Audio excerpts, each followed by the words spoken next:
2013ರಲ್ಲಿ ಸಿದ್ದರಾಮಯ್ಯ ಸಾಹೇಬರು ಮೊದಲನೇ ಸಾರಿ ಮುಖ್ಯಮಂತ್ರಿ ಆದ ಸಂದರ್ಭದಲ್ಲಿ ಕೇಂದ್ರ ಸರ್ಕಾರದ ರೂರಲ್ ಡೆವಲಪ್ಮೆಂಟ್ ಮತ್ತು ಪಂಚಾಯತ್ ರಾಜ್ ಇಲಾಖೆ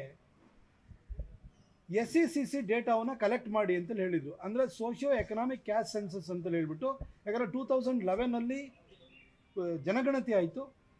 ತದನಂತರವಾಗಿ ಗ್ರಾಮಾಂತರ ಭಾಗದಲ್ಲಿ ಯಾರಿಗೆ ಕಚ್ಚಾ ಮನೆ ಇಲ್ಲ, ಪಕ್ಕಾ ಮನೆ ಎಷ್ಟು ಜನಕ್ಕಿದೆ, ಅರ್ನಿಂಗ್ ಮೆಂಬರ್ಸ್ ಎಷ್ಟು ಜನ ಇದ್ದಾರೆ, ಯಾರ ಮನೆಯಲ್ಲಿ ಹ್ಯಾಂಡಿಕ್ಯಾಪ್ಸ್ ಇದ್ದಾರೆ, ಯಾರು ಸಾಮಾಜಿಕವಾಗಿ ಆರ್ಥಿಕವಾಗಿ ಹಿಂದುಳಿದಿದ್ದಾರೆ, ಇದನ್ನೆಲ್ಲದನ್ನು ಕೂಡ ನೀವು ಸರ್ವೆ ಮಾಡಿ ರಿಪೋರ್ಟ್ ಕೊಡಿ ಎಂದು. ಅದನ್ನು ಸಿದ್ದರಾಮಯ್ಯನವರು ಅದಕ್ಕೆ ಜಾತಿ ಗಣತಿ ಅಂತ ಹೆಸರು ಕೊಟ್ಬಿಟ್ಟು 150 ಕೋಟಿನ ವ್ಯಯನ ಮಾಡಿ ಒಂದು ಕಾಟಾಚಾರದ ರಿಪೋರ್ಟ್ ಬಂತು. ಎಲ್ಲೂ ಕೂಡ ಮನೆಗಳಿಗೆ ಹೋಗಲಿಲ್ಲ, ಎಲ್ಲ ಒಂದು ರೀತಿಯ ಸ್ಯಾಂಪಲ್ ಸರ್ವೆ ಥರ ಒಂದು ರಿಪೋರ್ಟ್ ಮಾಡಿರು. ಅದನ್ನು ಇತ್ತೀಚೆಗೆ ರಿಲೀಸ್ ಮಾಡಿದಾಗ ನಮ್ಮ ಭಾರತೀಯ ಜನತಾ ಪಕ್ಷ, JDS ಹಾಗೂ ಇದ್ರ ಬಗ್ಗೆ ಅರಿವಿರುವಂಥ, ತಿಳುವಳಿಕೆ ಇರುವಂಥ ಪ್ರತಿಯೊಬ್ಬರು ಕೂಡ ಇದು ಅವೈಜ್ಞಾನಿಕವಾಗಿದೆ, ಇದು ಸೂಕ್ತ ಅಂಕಿಅಂಶಗಳನ್ನು ಕೊಡ್ತಾ ಇಲ್ಲ, ಆಳುವ ಸರ್ಕಾರದ ಮೂಗಿನೇರೋಕ್ಕೆ ಕೊಡ್ತಾ ಇರುವಂಥ ರಿಪೋರ್ಟ್ ಅಂತ ಘಂಟಾಘೋಷವಾಗಿ ಹೇಳಿದ್ರು ಕೂಡ ಮೇಲ್ಜಾತಿಯವರೆಲ್ಲ ಇದನ್ನು ದಾರಿ ತಪ್ಪಿಸಕ್ಕೆ ನೋಡ್ತಾ ಇದ್ದಾರೆ, ಮೇಲ್ಜಾತಿಯವರಿಗೆ ಹೊಟ್ಟೆ ಉರಿ, ಅದಕ್ಕೋಸ್ಕರವಾಗಿ ಈ ರೀತಿ ಮಾತಾಡ್ತಿದ್ದಾರೆ ಅಂತ ಸಿದ್ದರಾಮಯ್ಯನವರು ಓತಪ್ರೋತವಾಗಿ ಹೇಳ್ತಾನೆ ಇದ್ದರು. ಸಿದ್ದರಾಮಯ್ಯನವರೇ 150 ಕೋಟಿ ರೂಪಾಯಿ ಖರ್ಚು ಮಾಡಿದ್ರಿ, ಮೇಲ್ಜಾತಿಯವರಿಗೆ ಸಿಟ್ಟು ಬಂದ್ಬಿಟ್ಟಿದೆ, ಮೇಲ್ಜಾತಿಯವರು ದಾರಿ ತಪ್ಪಿಸ್ತಾ ಇದ್ದಾರೆ, ಇವೆಲ್ಲ ಮಾತಾಡಿದ್ರಿ. ಹಾಗಾದರೆ ನೀವು ರಾಹುಲ್ ಗಾಂಧಿ ಮೀಟ್ ಆದ ಕೂಡಲೇ ಮತ್ತೊಂದು ಸರಿ ಜಾತಿ ಗಣತಿ ಮಾಡ್ತೀವಿ ಅಂತ ಯಾಕೆ ಸರ್ ಘೋಷಣೆ ಮಾಡಿದ್ರಿ? ಈಗಲಾರು ನೀವು ಮಾಡಿದ್ದು ಅವೈಜ್ಞಾನಿಕವಾದಂತಹ ಒಂದು ಸಮೀಕ್ಷೆ ಅಂತ ಇವಾಗಲಾರು ನೀವು ಒಪ್ಕೊಂಡಾಗ ಆಯ್ತಲ್ವ? 150 ಕೋಟಿನ ಪೋಲ್ ಮಾಡಿದಾಗ ಆಯ್ತಲ್ವ? ಈ ಮಧ್ಯದಲ್ಲಿ ಕೇಂದ್ರ ಸರ್ಕಾರ ಜನಗಣತಿ ಮತ್ತು ಅದ್ರ ಜೊತೆಗೆ ಜಾತಿ ಗಣತಿನೂ ಕೂಡ ಮಾಡ್ತೀವಿ ಅಂತ ಘೋಷಣೆ ಮಾಡಾಗಿದೆ. 2026ಕ್ಕೆ ಹೌಸ್ ಹೋಲ್ಡ್ ಸರ್ವೆ ಆಗುತ್ತೆ, 2027ಕ್ಕೆ ಜಾತಿ ಗಣತಿನೂ ಕೂಡ ಆಗುತ್ತೆ. ಅಂದರೆ ಸಾಮಾಜಿಕವಾಗಿ ಆರ್ಥಿಕವಾಗಿ ಯಾರು ಹಿಂದುಳಿದಿದ್ದಾರೆ ಅನ್ನೋದ್ರ ಬಗ್ಗೆನೂ ಸರ್ವೆ ಆಗುತ್ತೆ. ಅದಕ್ಕೆ ವೆಯ್ಟ್ ಮಾಡಿ. ಮತ್ತೊಂದು ಸರಿ ನೀವು ದಾರಿ ತಪ್ಪಿಸೋದಕ್ಕೆ ಈ ಜಾತಿ ಗಣತಿನ ಮಾಡ್ತೀವಿ ಅಂತೇಳಿ ಯಾಕೆ ನೀವು ಮುಂದಾಗಿದ್ದೀರಿ? 11 ಜನ ಕಾಲು ತುಳಿತಕ್ಕೆ ಸಿಕ್ಕಿ ಸತ್ತೋಗಿ ನಿಮ್ಮ ಸರ್ಕಾರದ ಅಸಮರ್ಥತೆಯ ಬಗ್ಗೆ, ನಿಮ್ಮ ಬೇಜವಾಬ್ದಾರಿತನದ ಬಗ್ಗೆ ರಾಜ್ಯಾದ್ಯಂತ ಆಕ್ರೋಶ ವ್ಯಕ್ತವಾದ ನಂತರ ಅದನ್ನು ಬೇರೆ ಕಡೆಗೆ ಡೈವರ್ಟ್ ಮಾಡಬೇಕು ಅಂತ ಹೇಳಿ ನೀವು ರಾಹುಲ್ ಗಾಂಧಿಯವ್ರನ್ನ ಭೇಟಿಯಾಗಿ ಇನ್ನೊಂದು ಸರಿ ಜಾತಿ ಗಣತಿ ಅಂತ ಹೇಳ್ತಾ ಇದ್ದೀರಿ. ಇದು ಮತ್ತೊಂದು ಸರಿ ಹಣವನ್ನು ಪೋಲ್ ಮಾಡುವಂಥ ಸ್ಕೀಮು ಮತ್ತು ಜನರ ಏನು ಅಟೆನ್ಷನ್ ಇದೆ ಅದನ್ನು ಬೇರೆ ಕಡೆಗೆ ಡೈವರ್ಟ್ ಮಾಡುವಂಥದ್ದು ಈ ಸರ್ಕಾರದ ವೈಫಲ್ಯಗಳನ್ನು ಮುಚ್ಚಿ ಹಾಕ್ಕೊಳ್ಳೋದಕ್ಕೆ ಮಾಡ್ತಿರುವಂಥ ತಂತ್ರಗಾರಿಕೆ ಅನ್ನೋದು ಭಾಳ ಸ್ಪಷ್ಟವಾಗ್ತದೆ.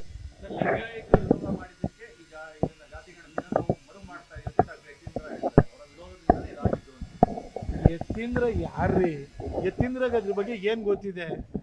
ಸುಮ್ಮನೆ ಯತೀಂದ್ರ ಏನೋ ಹೇಳ್ತಾರೆ, ಯತೀಂದ್ರಗೆ ಅದ್ರ ಬಗ್ಗೆ ಏನಾದ್ರೂ ವೈಜ್ಞಾನಿಕವಾದಂತಹ ರಿಪೋರ್ಟನ್ನು ಮಾಡಿದರೆ ಇಲ್ಲ ಅನ್ನೋದ್ರ ಬಗ್ಗೆ ಅವ್ರಿಗೇನೋ ಅರಿವಿದೆಯಾ? ಮೈಸೂರಲ್ಲಿ ಸಾಕಷ್ಟು ಅಭಿವೃದ್ಧಿ ಕಾರ್ಯಗಳಿದೆ. ನೀವು ಒಂದು ಬೇಸಿಕಲಿ ಒಬ್ಬರು ವೃತ್ತಿಯಿಂದ ಮತ್ತು ಬೈ ಎಜುಕೇಷನಿಂದ ನೀವು ಡಾಕ್ಟ್ರ್ ಇದ್ದೀರಿ. ಸೆಂಟಿನರಿ ಇಯರ್ ಆಯಿತು ಮೈಸೂರು ಮೆಡಿಕಲ್ ಕಾಲೇಜಿಗೆ, ಆ KR ಹಾಸ್ಪಿಟಲ್ಲು, ಇದ್ರ ಬಗ್ಗೆ ಎಲ್ಲ ಸ್ವಲ್ಪ ಗಮನ ಹರಿಸಿ. ನಿಮಗೆ ಗೊತ್ತಿಲ್ಲದ ವಿಚಾರದ ಬಗ್ಗೆ ಮಾತಾಡಬೇಡಿ. ಒಂದು ವೇಳೆ ಯತೀಂದ್ರವರು ಲಿಂಗಾಯತರ ವಿರೋಧ ಇನ್ಯಾರ್ದೋ ವಿರೋಧ ಅನ್ನೋದಾದರೆ ನಿಮ್ಮಪ್ಪ ಅವತ್ತೇ ಒಪ್ಕೊಳ್ಬೋದಿತ್ತಲ್ವಾ? ಈ ರಾಜ್ಯದ ಮುಖ್ಯಮಂತ್ರಿಯಾಗಿ ಯಾವುದೋ ವಿರೋಧಕ್ಕೋಸ್ಕರ ಮಾಡ್ತಾಯಿದ್ದೀವಿ ಅಂತ. ಅಲ್ಲಿ ರಾಹುಲ್ ಗಾಂಧಿ ಹೇಳಿದ ಕೂಡಲೇ ನೀವು ಯಾಕೆ ಬಂದು ಇವತ್ತು ಇನ್ನೊಂದು ವರದಿನ ತಯಾರು ಮಾಡ್ತೀವಿ ಅಂತ ಹೇಳ್ಬಿಟ್ಟು ಇವತ್ತು ಬಂದಿದ್ದೀರಿ? ನಿಮ್ಮ ಅಸಮರ್ಥತೆಯನ್ನು ಒಪ್ಕೊಳ್ಳಿ. ಆಯಿತು, ಯಾರು ಮನೆಗೆ ಹೋಗಿದ್ದಾರೆ?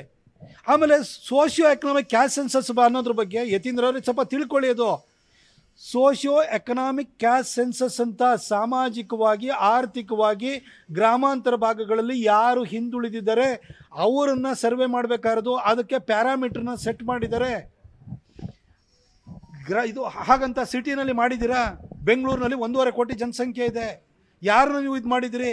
ನೀವು ಕೊಟ್ಟಿರುವಂತಹ ಜಾತಿಗಳ ಪಟ್ಟಿಯಲ್ಲಿ ಇವತ್ತು ಬೆಂಗಳೂರಿನಲ್ಲಿ ನಾರ್ತ್ ಇಂಡಿಯನ್ಸ್ ಭಾಳಷ್ಟು ಜನ ಇದ್ದಾರೆ. ಅವರು ಸೇರಿರುವಂಥ ಜಾತಿಗಳು ಈ ಪಟ್ಟಿ ಒಳಗಡೆ ಇಲ್ಲವೇ ಇಲ್ಲ. ಹಾಗಾಗಿ ಅವರು ಸಾಮಾಜಿಕವಾಗಿ ಆರ್ಥಿಕವಾಗಿ ಅವ್ರು ಹಿಂದುಳಿದಿಲ್ವಾ? ಇಡೀ ಕರ್ನಾಟಕದ ಜನಸಂಖ್ಯೆ ಹೆಚ್ಚು ಕಡಿಮೆ 7 ಕೋಟಿ ಇದೆ. ಇವತ್ತು 7 ಕೋಟಿ ಜನಸಂಖ್ಯೆಗೂ ನೀವು ಜಾತಿವಾರು ಅಂಕಿಅಂಶಗಳನ್ನು ಕೊಟ್ಟಿದ್ದೀರಲ್ಲ, ಅದರ ಒಟ್ಟಾರೆ ಅಂಕಿಅಂಶಗಳನ್ನು ಎರಡಕ್ಕೂ ಕೂಡ ತಾಳಮೇಳನೇ ಹೊಂದಲ್ಲ. ಮತ್ತು ಏನು ಮಾತಾಡ್ತಿದ್ರಿ? ಲಿಂಗಾಯತರು ವಿರೋಧಿಸ್ಬಿಟ್ರು, ನೀವು ಅದಕ್ಕೆ ನಾವು ಇದು ಮಾಡ್ತಿದ್ವಿ ಅಂತ. ಆಯಿತು, ಲಿಂಗಾಯತರು 39 ಜನ MLAಗಳಿದ್ದಾರೆ. ನಿಮ್ಮ ಅಪ್ಪಂಗೆ ಚೇರ್ ಬಿಟ್ಕೊಳಕ್ಕೆ ಹೇಳಿ. ಎಷ್ಟು ಜನ ಇದ್ದಾರೆ ನಿಮ್ಮ ಸಮುದಾಯದವ್ರದ್ದು? ಹೈಯೆಸ್ಟ್ ಇರೋರು ಲಿಂಗಾಯತ ಸಮುದಾಯದವ್ರು ಇರೋ 39 ಜನ ಇದ್ದಾರೆ. ನಿಮ್ಮ ಅಪ್ಪಗೆ ಚೇರ್ ಬಿಟ್ಕೊಳಕ್ಕೆ ಹೇಳಿ ಫಸ್ಟ್. ಕೇಂದ್ರ ಈಗಾಗಲೇ 34 ಲಕ್ಷ ಜನರನ್ನು ನಿಯೋಜಿಸಿದೆ, ಡಿಜಿಟಲ್ ಆಗಿ ಮತ್ತೆ ಅತ್ಯಾಧುನಿಕ ತಂತ್ರಜ್ಞಾನದಲ್ಲಿ ಮಾಡ್ತಾ ಇದೆ. 90 ಡೇಸ್ ಇವರು ಟೈಮ್ ಕೊಟ್ಟಿದ್ದಾರೆ, ಮಾಡೋಕ್ಕಾಗುತ್ತಾ ಅಂತ ಪ್ರಾಕ್ಟಿಕಲಿ? ಅಲ್ಲ, ಇವತ್ತು ನೋಡಿ, ಸೆನ್ಸಸ್ ಮಾಡಬೇಕಾದ್ರೆ ಯಾವ ಸ್ಟಾಫನ್ನು ಬಳಸ್ತೀರಿ ನೀವು? ಹಿಂದೆ ಏನೋ ಜಾತಿ ಗಣತಿ ಅಲ್ಲ ಜನಗಣತಿ ಇವೆಲ್ಲ ಮಾಡಬೇಕಾದ್ರೆ ಎಲ್ಲ ಡಿಪಾರ್ಟ್ಮೆಂಟವ್ರನ್ನ, ಈವನ್ ಎಜುಕೇಷನ್ ಡಿಪಾರ್ಟ್ಮೆಂಟವ್ರನ್ನ ಪ್ರತಿಯೊಬ್ಬರನ್ನು ಬಳಸ್ತೀರಿ ನೀವು. ಇವಾಗ ಶಾಲೆ ಕಾಲೇಜುಗಳು ಪ್ರಾರಂಭವಾಗಿದ್ದಾವೆ, ಇವತ್ತು ಕೃಷಿ ಚಟುವಟಿಕೆ ಪ್ರಾರಂಭ ಆಗಿದೆ, ಹಾಗೆ ರೆವಿನ್ಯೂ ಇಲಾಖೆಯ ಒಂದು ಜವಾಬ್ದಾರಿ ಜಾಸ್ತಿ ಇರುತ್ತೆ ಈ ಸಂದರ್ಭದಲ್ಲಿ. ಈಗ ಯಾವ ಇಲಾಖೆ ಜನರನ್ನು ಬಳಸ್ತೀರಿ? ನೀವೇನು ಕಾಂಗ್ರೆಸ್ನಲ್ಲಿ ನಿಮ್ಮ ಇದನ್ನು ಹಂಚಿದ್ರಲ್ಲ ಗ್ಯಾರಂಟಿ ಕಾರ್ಡು, ಆ ಥರ ಯಾರೋ ಏಜೆನ್ಸಿ ಕೊಟ್ಬಿಟ್ಟು ಅವರಿಗೆ ದಿನಗೂಲಿ 500 ರೂಪಾಯಿ ಕೊಡ್ತೀನಿ 1000 ರೂಪಾಯಿ ಕೊಡ್ತೀನಿ ಅಂತ ಅವ್ರ ಕೈಲಿ ಮಾಡಿಸ್ತೀರಾ? ಅವ್ರ ಕೈಲಿ ಮಾಡಿಸಿದ್ದು ನಿಮಗೆ ಅಥೆಂಟಿಕ್ ಡೇಟಾ ಸಿಗ್ಲಿಕ್ಕೆ ಸಾಧ್ಯ ಇದೆಯಾ? ಸರ್ಕಾರಿ ಉದ್ಯೋಗಿಗಳನ್ನು ಬಳಸೇ ನೀವು ಇವಾಗ ಗಣತಿಯನ್ನು ಮಾಡಿಸ್ಬೇಕಾಗುತ್ತೆ. ಇವತ್ತು ಸರ್ಕಾರಿ ಉದ್ಯೋಗಿಗಳನ್ನು ನಾವು ಬೇರೆ ಜವಾಬ್ದಾರಿನ ಕೊಡುವಂತಹ ಸ್ಥಿತಿಯಲ್ಲಿ ಇದೀವ. ഇപ്പോൾ ಅದು ಏಪ್ರಿಲು ಮೇ ತಿಂಗಳಲ್ಲಾದರೆ ಆ ಟೈಮಲ್ಲಿ ರಜೆಗಳಿರ್ತವೆ, ಆ ಸಂದರ್ಭದಲ್ಲಿ ನಾವು ಸರ್ಕಾರಿ ಉದ್ಯೋಗಿಗಳನ್ನು ಬಳಸ್ಕೊಳ್ಬೋದು. ಇವತ್ತು ಶಾಲೆಗಳಿಂದ ಹಿಡಿದು ಪ್ರತಿಯೊಂದು ಆಡಳಿತ ಯಂತ್ರನೂ ಕೂಡ ನಡೀತಾ ಇರುವಂಥ ಸಂದರ್ಭದಲ್ಲಿ ನೀವು ಯಾರ ಮುಖಾಂತರವಾಗಿ ಗಣತಿಯನ್ನು ಮಾಡ್ತೀರಿ? ಕೇಂದ್ರ ಸರ್ಕಾರ ಅದಕ್ಕೆ ಹೋದಂಥ ಸೂಕ್ತ ವ್ಯವಸ್ಥೆಯನ್ನು ಮಾಡಿದೆ. ಅವ್ರು ಯಾವುದನ್ನು ಕೂಡ ಹರಿಬಿರಿ ಮಾಡ್ತಾ ಇಲ್ಲ. ಭಾಳ ಸ್ಪಷ್ಟವಾಗಿ ಇತ್ತೀಚೆಗೆ ಬಂದಿರೋ ಮಾಧ್ಯಮಗಳ ವರದಿನೇ ನೋಡಿ, 2026ಕ್ಕೆ ಹೌಸ್ ಹೋಲ್ಡ್ ಸರ್ವೆ ಮಾಡ್ತಾರೆ. ಅದಾದ ನಂತರವಾಗಿ ಹೆಡ್ ಕೌಂಟ್ ಸ್ಟಾರ್ಟ್ ಆಗುವಂಥದ್ದು. ಅದು 2027ಕ್ಕೆ ಆಗುತ್ತೆ ಅನ್ನೋ ಒಂದು ಯೋಚನೆ ಇದೆ. ಅದನ್ನು ಕೇಂದ್ರ ಸರ್ಕಾರ ಮಾಡುತ್ತೆ. ನೀವು ಯಾಕೆ ಇವತ್ತು ಮತ್ತೆ ಇದನ್ನು ಮಾಡ್ತಾಯಿದ್ದೀರಿ? ಈಗಿನ ಇನ್ನು 3 ವರ್ಷದೊಳಗಡೆ ಎಲೆಕ್ಷನ್ ಬರುತ್ತೆ, ಅಷ್ಟರೊಳಗಡೆ ಎಲೆಕ್ಷನ್ ಟೈಮಲ್ಲಿ ಹೊಸ ನಾಟಕ ಮಾಡ್ಬೋದು ಅಂತ ಹೇಳಿ ಇವರೊಂದು ತಂತ್ರಗಾರಿಕೆಯನ್ನು ಮಾಡ್ತಿದ್ರೆ ಹೊರತು ಇದ್ರ ಹಿಂದೆ ಉದ್ದೇಶ ಶುದ್ಧಿ ಇಲ್ಲ. ಸರಿ, ಇರೋ ವರದಿಯನ್ನೇ ಅಲ್ಪ ಸ್ವಲ್ಪ ಬದಲಾವಣೆ ಮಾಡಿ ಪೇಜ್ ಚೇಂಜ್ ಮಾಡಿ ವಾಪಸ್ ಕೊಡ್ತೇವೆ ನಾವು, ಚರ್ಚೆ ಶುರು ಆಗಿದೆ. ಅದನ್ನು ಆಗುತ್ತಾ ಅಂತ ಸಾಧ್ಯತೆಗಳು ಕಾಣಿಸ್ತಾ ಇದೆ. ಈಗ ಜನ ಎಲ್ಲ ಅಲರ್ಟ್ ಆಗಿದ್ದಾರೆ. ಮನೆಗೆ ಬಂದು ಪ್ರತಿ ಮನೆಯಿಂದಲೂ ಕೂಡ ಅವರು ತಲೆಗಳನ್ನು ಲೆಕ್ಕ ಹಾಕಿ, ಅವರ ಜಾತಿಯನ್ನು ಲೆಕ್ಕ ಹಾಕಿ, ಅವರ ಆರ್ಥಿಕ ಸ್ಥಿತಿಗತಿಗಳನ್ನು ಲೆಕ್ಕ ಹಾಕಲಿಲ್ಲ ಅಂತಂದರೆ ಮತ್ತು ಈ ಒಂದು ಅವ್ರು ಕೊಡುವಂಥ ವರದಿಯ ಬಗ್ಗೆ ಅನುಮಾನಗಳು ವ್ಯಕ್ತವಾಗಿ ಆಗ್ತವೆ ಮತ್ತು ರಾಜ್ಯಾದ್ಯಂತ ಒಂದು ರೀತಿಯಲ್ಲಿ ಒಂಥರ ಗೊಂದಲದ ವಾತಾವರಣ ಸೃಷ್ಟಿಯಾಗುತ್ತೆ. ಹೀಗಿರುವಾಗ ನೀವು ಯಾವುದೋ ಒಂದು ಮತ್ತೆ ತೇಪೆ ಹಾಕುವಂಥ ವರದಿನ ಮಾಡಲಿಕ್ಕೆ ಹೋಗಬೇಡಿ. ಕೇಂದ್ರ ಸರ್ಕಾರ ಹೇಗೋ ಮಾಡ್ತಾಯಿದೆ ಅಲ್ಲಿವರೆಗೂ ನೀವು ಕಾಯಿರಿ. ಯಾಕೆಂದರೆ ಇಷ್ಟು ವರದಿನ SECC ಡೇಟಾನ ಯಾಕೆ ಕಲೆಕ್ಟ್ ಮಾಡ್ತಾರೆ ಅಂತಂದರೆ, ಯಾರಿಗೆ ಪಕ್ಕಾ ಮನೆ ಇಲ್ಲ ಅಂತ ತಿಳ್ಕೊಳ್ಳಿ, ಅಥವಾ ಕೆಲವ್ರ ಬಗ್ಗೆ ಸೈಟೇ ಇರಲ್ಲ, ಸೈಟು ಇಲ್ಲ ಮನೆಯೂ ಇಲ್ಲ ಅಂತ ತಿಳ್ಕೊಳ್ಳಿ. ಕೆಲವ್ರಿಗೆ ಸೈಟ್ ಇದೆ ಮನೆ ಇದೆ, ಸೈಟು ಇಲ್ಲ ಮನೆ ಇಲ್ಲ ಅಂದವ್ರಿಗೂ ಕೂಡ ಪ್ರಧಾನಮಂತ್ರಿ ಆವಾಸ್ ಯೋಜನೆಯಲ್ಲಿ ಜಾಗನೂ ಕೊಡಬೇಕು, ಮನೆಯೂ ಕಟ್ಟಿಸ್ಕೊಡ್ಬೇಕು. ಜಾಗ ಇದ್ದವ್ರಿಗೆ ಮನೆ ಕಟ್ಟಿಸ್ಕೊಡ್ಬೇಕಾದ್ರು ಪ್ರಧಾನಮಂತ್ರಿ ಆವಾಸ್ ಯೋಜನೆಯಲ್ಲಿ ದುಡ್ಡು ಕೊಡ್ತಾರೆ. ಸ್ಟೇಟ್ ಗೌರ್ಮೆಂಟಿಂದಲೂ ಕೂಡ SC ST ಜನಾಂಗದವರಿಗೆ 2 ಲಕ್ಷ ಕೊಡ್ತಾರೆ, ಜನರಲ್ ಕ್ಯಾಟಗರಿವರಿಗೆ 1,20,000 ಕೊಡ್ತಾರೆ.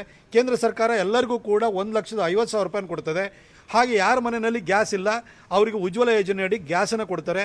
ಯಾರ ಮನೆಯಲ್ಲಿ ಇನ್ನೂ ಕೂಡ ಆರೋಗ್ಯ ವಿಮೆ ಕಾರ್ಡ್ ಇಲ್ಲ ಅವರಿಗೆ ಆರೋಗ್ಯ ವಿಮೆ ಕಾರ್ಡನ್ನು, ನಮ್ಮ ಆಯುಷ್ಮಾನ್ ಭಾರತನ ಕಾರ್ಡನ್ನು ಕೊಡ್ತಾರೆ. ಹೀಗೆ ಕೇಂದ್ರ ಸರ್ಕಾರದ ಯೋಜನೆಗಳೇನಿದೆ ಆ ಯೋಜನೆಗಳನ್ನು ಸೂಕ್ತವಾದ ಫಲಾನುಭವಿಗಳಿಗೆ ತಲುಪಿಸಬೇಕು ಅನ್ನೋ ಕಾರಣದಿಂದಾಗಿ ಈ ಡೇಟಾವನ್ನು ಕಲೆಕ್ಟ್ ಮಾಡೋದು. ಇದರಲ್ಲಿ ರಾಜಕೀಯವಾಗಿ ನಾವು ಯಾರು ಬಲಾಢ್ಯರು, ಯಾರ್ದು ಸಂಖ್ಯಾಬಲ ಜಾಸ್ತಿ ಇದೆ ಅಂತ ತೋರಿಸೋದಕ್ಕಲ್ಲ ಸರ್ ಇದು ಮಾಡಿರೋದು. ನೀವು ಬರೀ ಸಮಾಜವಾದದ ಬಗ್ಗೆ ಮಾತಾಡ್ತಾನೆ ಇರ್ತೀರಿ ಯಾವಾಗಲೂ ಕೂಡ. ಈ ಒಂದು SECC ಡೇಟಾವನ್ನು ಕಲೆಕ್ಟ್ ಮಾಡುವ ಹಿಂದಿರುವಂತಹ ಉದ್ದೇಶವನ್ನು ದಯವಿಟ್ಟು ಅರ್ಥ ಮಾಡ್ಕೊಳ್ಳಿ. ಅದು ಕೇಂದ್ರ ಸರ್ಕಾರ ಮಾಡುತ್ತೆ. ಮತ್ತು ಇಷ್ಟೂ ಕೂಡ ಅಫಿರ್ಮೇಟಿವ್ ಆ್ಯಕ್ಷನ್ಸ್ ಅಥವಾ ಸಶಕ್ತೀಕರಣ ಯೋಜನೆಗಳೇನಿದೆ ಅದನ್ನು ಕೇಂದ್ರ ಸರ್ಕಾರನೇ ಮಾಡುತ್ತೆ. ದಯವಿಟ್ಟು ಅದಕ್ಕೆ ಸಹಕಾರವನ್ನು ಕೊಡಿ.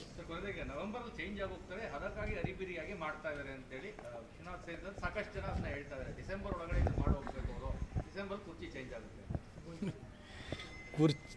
ಅವರು ಕುರ್ಚಿನ ಉಳಿಸ್ಕೊಳ್ಳೋದಕ್ಕೋಸ್ಕರ ಜನರನ್ನ ಪ್ರತಿನಿತ್ಯನೂ ಕೂಡ ಅವ್ರ ಅಟೆನ್ಷನ್ನ ಡೈವರ್ಟ್ ಮಾಡುವಂತಹ ಪ್ರಯತ್ನವನ್ನು ಮಾಡ್ತಿದ್ದಾರೆ. ಕುರ್ಚಿ ಕಳ್ಕೊಳ್ಳೋ ಅಷ್ಟರೊಳಗಡೆ ನಾನೇನೋ ಮಾಡೋಗಬೇಕು ಅನ್ನೋ ಉದ್ದೇಶ ಇದ್ದರೆ ಮೈಸೂರಿಗೆ 5 ರೂಪಾಯಿ ಕೆಲಸ ಮಾಡಲಿಲ್ಲ ರೀ ಅವರು. ಸಿದ್ದರಾಮಯ್ಯನವರಿಗೆ ಅಭಿವೃದ್ಧಿ ಅನ್ನೋದು ಅವರ ದೃಷ್ಟಿಕೋನದಲ್ಲೇ ಬರಲ್ಲ. ಅವರಿಗೆ ಅಂಥ ಯಾವ ವಿಷನ್ಗಳು ಅವ್ರಿಗಿಲ್ಲ. ಅವ್ರದ್ದೇನಿದ್ರು ಕೂಡ ಚೇರ್ ಉಳಿಸ್ಕೊಳ್ಳೋ ಪಾಲಿಟಿಕ್ಸ್ ಮಾಡ್ತಿದ್ದಾರೆ. DK ಎಳೆಯಕ್ಕೆ ನೋಡ್ತಾರೆ, ಮಧ್ಯದಲ್ಲಿ DK ಅವರಿಬ್ಬರು ಕಿತ್ತಾಟದಲ್ಲಿ ನನಗೆಲ್ಲ ಚಾನ್ಸ್ ಸಿಗುತ್ತಾ ಅಂತೇಳಿ ಉಳಿದವ್ರು ಕಾಯ್ತಾ ಇದ್ದಾರೆ. ಈ ಕಿತ್ತಾಟ ಇನ್ನು ಮುಂದಿನ 3 ವರ್ಷ ಕರ್ನಾಟಕದಲ್ಲಿ ಈ ರಾಜಕೀಯ ಹೊಲಸೆದ್ದು ಹೋಗುತ್ತೆ. ಜನ ಬೇಸತ್ರೂ ಕೂಡ ಈ ಸರ್ಕಾರನ ಕಿತ್ತಾಕೋಕ್ಕಾಗಲ್ಲ. ಯಾಕೆಂದರೆ 138 ಸಂಖ್ಯೆ ಕೊಟ್ಬಿಟ್ಟಿದ್ದಾರೆ. ಹಾಗಾಗಿ 3 ವರ್ಷ ಜನ ಈ ಎಲ್ಲ ಹೊಲಸ ರಾಜಕಾರಣವನ್ನು ಸಹಿಸ್ಕೊಂಡಿರಬೇಕಾಗುತ್ತೆ. ಸಿದ್ದರಾಮಯ್ಯನವರು ಚೇರ್ ಬಿಟ್ಕೊಡೋ ಇನ್ನೇನು ನವಂಬರಿಗೆ ಬಿಟ್ಕೊಟ್ಬಿಡ್ತೀನಿ ಅಷ್ಟರೊಳಗಡೆ ನ್ಯಾಯ ಕೊಟ್ಟೋಗ್ಬೇಕು ಅನ್ನೋ ಮನಸ್ಥಿತಿ ಇಲ್ಲ. ನ್ಯಾಯ ಕೊಡಬೇಕು ಅನ್ನೋದು ಇದ್ದಿದ್ರೆ 2 ವರ್ಷ ಏನು ಮಾಡ್ತಾಯಿದ್ರು ಅವರು? ಬಿಟ್ಟು ಹೋಗ್ತಾರ ಅಂತ ಬಿಟ್ಟು ಹೋಗೋ ಪರಿಸ್ಥಿತಿ ನಂಗೆ ಗೊತ್ತಿಲ್ಲ. DK ಅವ್ರನ್ನ ಕೇಳಿ ಅವ್ರು ಏನು ಮಾಡ್ತಾರೆ, ಏನು ತಂತ್ರಗಾರಿಕೆಯನ್ನು ಮಾಡಿದ್ದಾರೆ ಅಂತ. ಸಿದ್ದರಾಮಯ್ಯನವರು ಉಳಿಸ್ಕೊಳ್ಳೋದಕ್ಕೋಸ್ಕರ ಅವ್ರು ಯಾರ್ಯಾರನ್ನ ಒಟ್ಟಾಕೊಳ್ತಾ ಇದ್ದಾರೆ ಅಂತ ಅವರೂ ನೋಡಿ. ತಂತ್ರಗಾರಿಕೆನೂ ಅರ್ಥ ಗೊತ್ತಿಲ್ಲ ನನಗೆ. ಅವ್ರು ತಂತ್ರನಾರು ಮಾಡಲಿ ಮಂತ್ರನಾರು ಮಾಡಲಿ, ಕಾಂಗ್ರೆಸ್ ತೊಲಗೋಗ್ಲಿ ಸಾಕು. ಈಗ ಲೋಕಾಯುಕ್ತ ಒಂದು ಈಗ ರೇಡ್ ಆದಾಗ ಇಬ್ಬರು ಕಾನ್ಸ್ಟೇಬಲ್ಗಳು ಸಚಿವರ ಆಪ್ತ ಕಾರ್ಯದರ್ಶಿಗಳ ಹೆಸರನ್ನ ಹೇಳಿದ್ದಾರೆ. ಈ ಹಿಂದೆನೂ ಕೂಡ ಪ್ರಿಯಾಂಕಾ ಖರ್ಗೆ ಅವರ PS ಹೆಸರು ಬರ್ಕೊಂಡು ಸೂಸೈಡ್ ಮಾಡ್ಕೊಂಡಿದ್ದು ನೋಡಿದ್ದೀವಿ. ಅದೇ ರೀತಿ ಲಕ್ಷ್ಮೀ ಹೆಬ್ಬಾಳ್ಕರ್ ಅವರ PS ಹೆಸರು ಬರ್ಕೊಂಡು ಸೂಸೈಡ್ ಮಾಡ್ಕೊಂಡಿದ್ದು ನೋಡಿದ್ದೀವಿ. ಏನು ಆ್ಯಕ್ಷನ್ ಅವರು ತೊಗೊಂಡ್ರ? ಈ ಘಟನೆಯಲ್ಲೂ ಏನೂ ಆಗಲ್ಲ. ಇವತ್ತು ಏನಾಗಿದೆ ಅಂದರೆ ಅಭಿವೃದ್ಧಿ ಕಾರ್ಯಗಳಿಗೆ 5 ಪೈಸೆನೂ ಕೊಡ್ತಾ ಇಲ್ಲ. ಟ್ರಾನ್ಸ್ಫರ್ ಇರ್ಬೋದು, ಇನ್ಯಾವುದೋ ಪೋಸ್ಟ್ ಕೊಡಿಸ್ತೀನಿ ಅಂತ ಹೇಳೋದಿರ್ಬೋದು, ಈ ಥರ ದಂಧೆಗಳು ನಡೀತಾ ಇದ್ದಾವೆ. ರಾಜ್ಯದಲ್ಲಿ ಬರೀ ಅಂಗಡಿ ಓಪನ್ ಮಾಡ್ಕೊಂಡು ಕಾಂಗ್ರೆಸ್ನವ್ರು ಕೂತ್ಕೊಂಡಿದ್ದಾರೆ. ಇವತ್ತು ಬೆಂಗಳೂರಿನಲ್ಲೂ ಕೂಡ ಅಪಾರ್ಟ್ಮೆಂಟ್ ಕಟ್ಟೋರ ಸ್ಥಿತಿ ಹೆಂಗಾಗಿದೆ ಅಂದರೆ 1 ಸ್ಕ್ವೇರ್ ಫುಟ್ಟಿಗೆ ₹100 ಆಕ್ಯುಪೇಷನ್ ಸರ್ಟಿಫಿಕೇಟ್ ಕೊಡ್ಬೇಕಾದ್ರೆ ಮಾಡಿದ್ರು, ಈಗೇನೋ ಹೊಸದು ₹250 ಮಾಡ್ತಾ ಇದ್ದಾರೆ ಅಂತಿದೆ. ಎಲ್ಲರನ್ನು ಸುಲಿಗೆ ಮಾಡುವಂಥ ಕೆಲಸವನ್ನು ಇವ್ರು ಮಾಡ್ತಾಯಿದ್ದಾರೆ ಹೊರತು ಇನ್ನೇನೂ ಆಗ್ತಾಯಿಲ್ಲ.